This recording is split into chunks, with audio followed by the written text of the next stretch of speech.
Joining us now to try to make sense of what happened and is it actually going to make a difference is former Ambassador Ann Patterson. Ambassador Patterson is former U.S. Ambassador to El Salvador, Colombia, Egypt, and Pakistan, so she knows a little bit about the Middle East.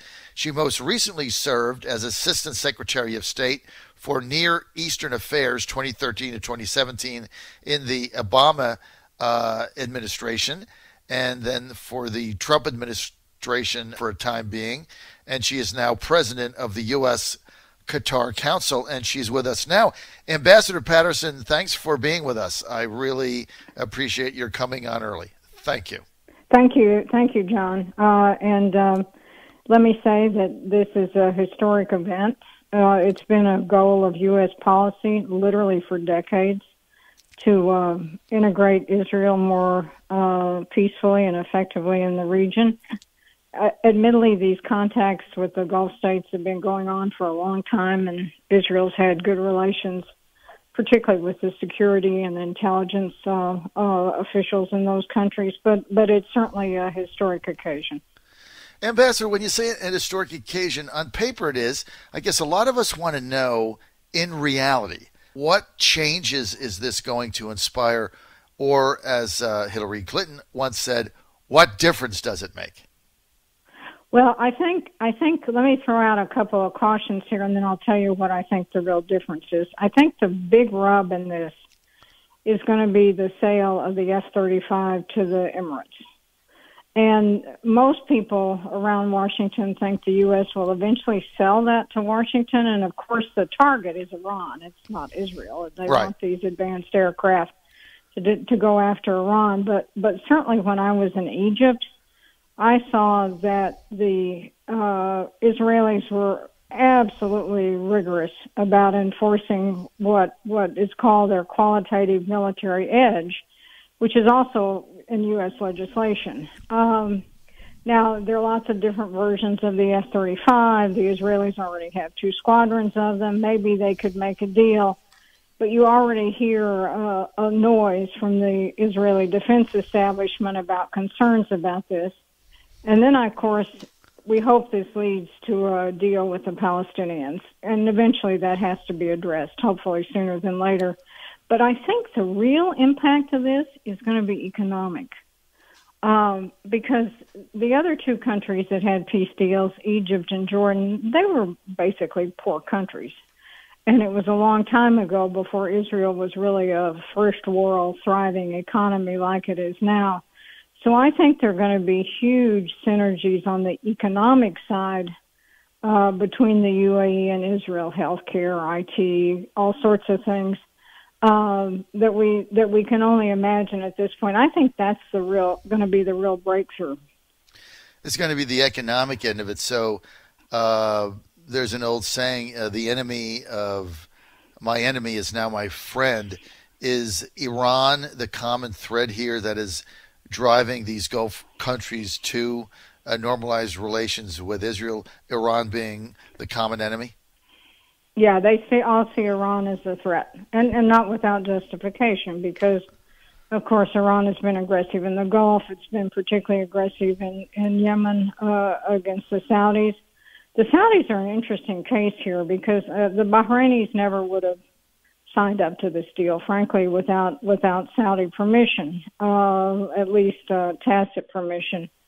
And it looks like what's going on in Saudi Arabia, they have very conservative clerics. They're the home to the 2 holy sites. But it also looks like a generation gap between King Salman and his son, Mohammed bin Salman.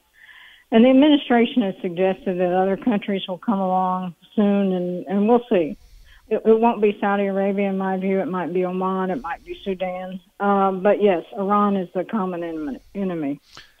So let's get back to this is fascinating, Ambassador Patterson. Let's get back to the sale of the F-35s. 35, yeah. Try that again. Yeah, let me get back to the sale of the F-35s. What you were saying that when Washington sells those to the UAE, basically the Israelis have to almost sign off on that or not try to block it. And you think that's going to really be the indication of how serious this is, right? Yeah, I think that is going to be a big deal. And let's put it more directly: the Israelis have a veto. The Israelis flat out have a veto over anything the U.S. sells in the Middle East. Most people wouldn't use that word, but as a practical element, that's what it comes down to. And the Emiratis have been interested, one, in large drones, and the administration has removed lots of the export controls on that, and on the Joint Strike Fighter, the F-35, for a long time. So maybe there's a version of the F-35 that the Israelis will agree to. Maybe the Israelis have already agreed to this. That seems sort of up in the air. But I think that's going to be a challenge to work through. Some writer or pundit said the real test of this is going to be when the Americans aren't in the room, and I think that's right. A lot of administrations have worked on this behind the scenes for a long time. Obviously, you can't get this type of a thing done in 2 weeks, so there's been a lot of work on it. I know Jared Kushner's worked on it as part of his master plan or whatever it is. Mike Pompeo has. But the Obama administration that you're a part of worked on it also. What was the thing that sprung it? Like, what was the linchpin now that made it work now? Well, I think one of the linchpins was, of course, Iran, and the Obama administration had a much different relationship with Iran. But I think, frankly, domestic politics has played into this too. Prime Minister Netanyahu, and I remember telling you once, he's just an incredible survivor. He has domestic issues in Israel. The president's confronting an election, as we all know. So I think the idea to get this deal done for domestic political reasons is also a factor. The Trump administration has been a lot more aggressive in its outreach to the Sunni Arabs, particularly in the Gulf, than the Obama administration was. The Obama administration had a pretty rocky relationship with some of these countries. Ambassador Ann Patterson with us, former U.S. Ambassador, El Salvador, Colombia, Egypt, and Pakistan, did her time in the Middle East, served as Assistant Secretary of State for Near Eastern Affairs 2013, 2017. She's now President of the U.S. Qatari Council in the Gulf. Ambassador, when you talk about the domestic political ramifications of this, how is that going to translate back now to the Palestinians? Obviously, Netanyahu somehow seems to survive. As you said, you called him the ultimate survivor. So he really was desperate to get something done. But you started the conversation on what I thought was the elephant in the room. How does this affect the Palestinians, and how does it lead to peace between Palestine and Israel?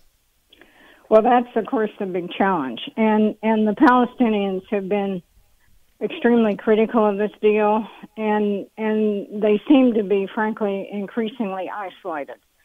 And I hope a path can be found for Israel's sake, quite apart from peace in the Middle East, to bring in the Palestinians on a more comprehensive peace deal.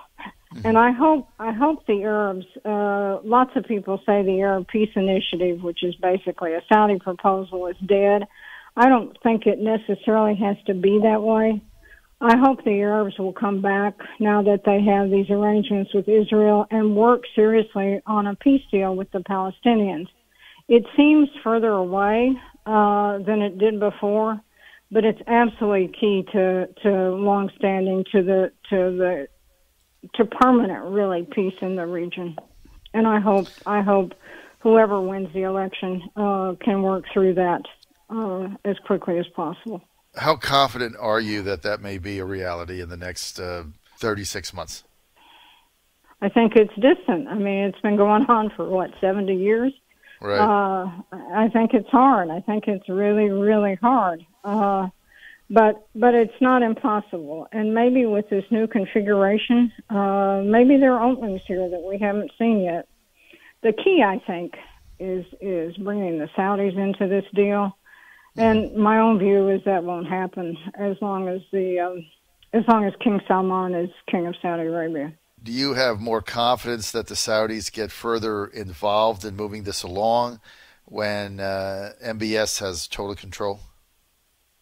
Yeah, because I think there's basically, I mean, he's still got the problem with his conservative clerics. He's still the custodian of the two holy mosques, as he says. He's got a much different domestic playing field than either the Emirates or the Bahrainis.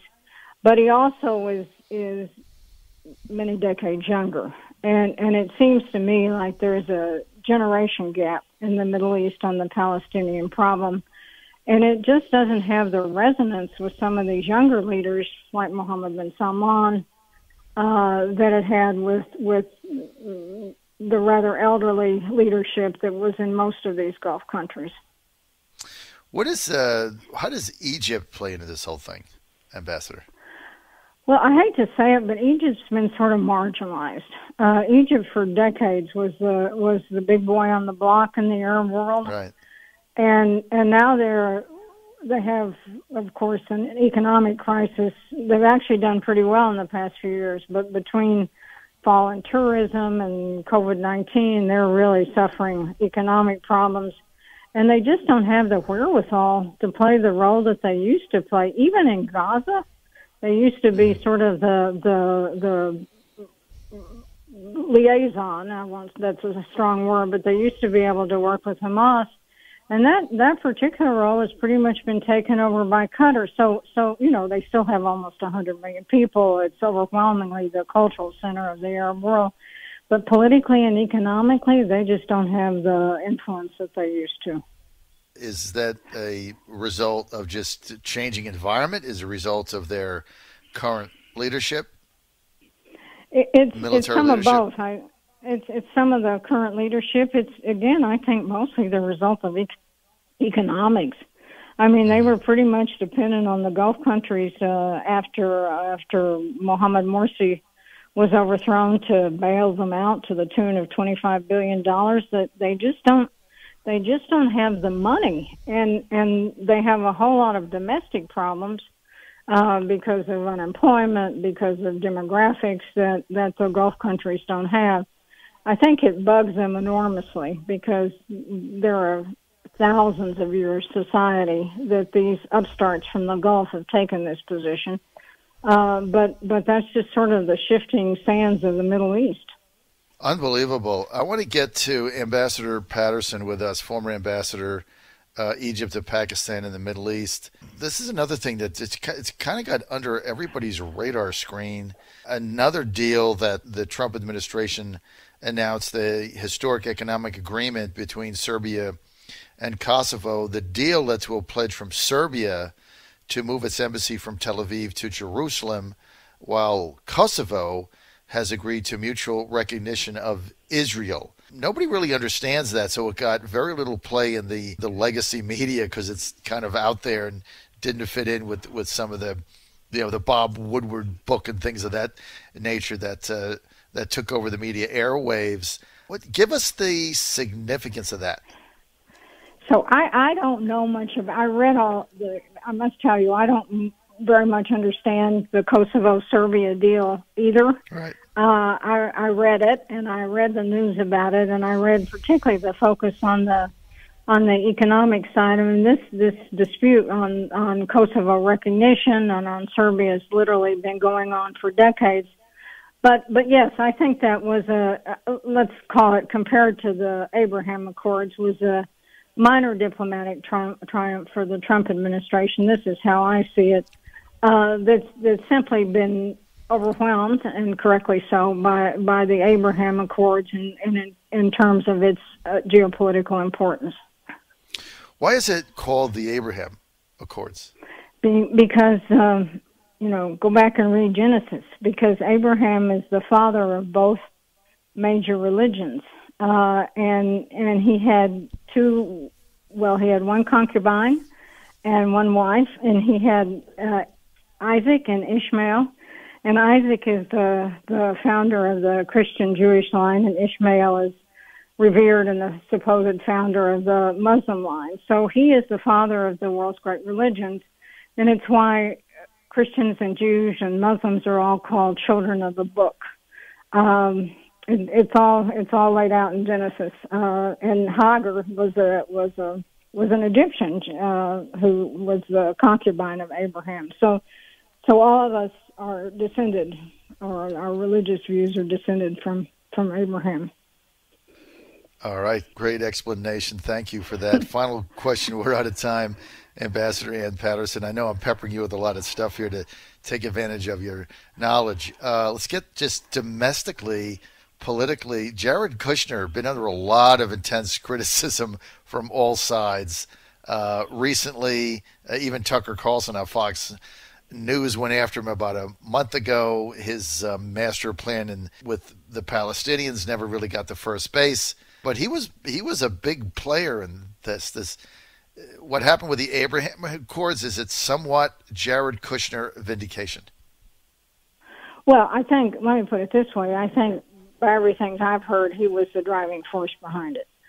Yeah. And the other driving force was that he was the driving force, because I was going to say something about the ambassador to Israel, but he was a driving force, in fairness, because he had developed relationships with these Arab leaders, both in the UAE, the Emirates, and also in Saudi Arabia and with the Bahrainis. Remember that the Bahrainis hosted a conference on his Palestinian plan a few months back.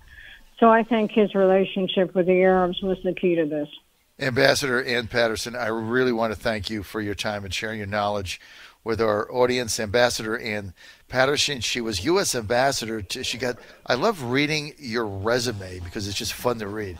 She was ambassador to El Salvador, then she went to Colombia, then she went to Egypt, then she went to Pakistan, then she served as Assistant Secretary of State for Near Eastern Affairs 2013 to 2017. She's now president of the U.S. Qatari Council, and she's extremely knowledgeable. And in all that, she raised a family, too. I don't know how she did all this. Ambassador Patterson, thanks for being with us. No, thank you, John. I always enjoy it. All right, thank you.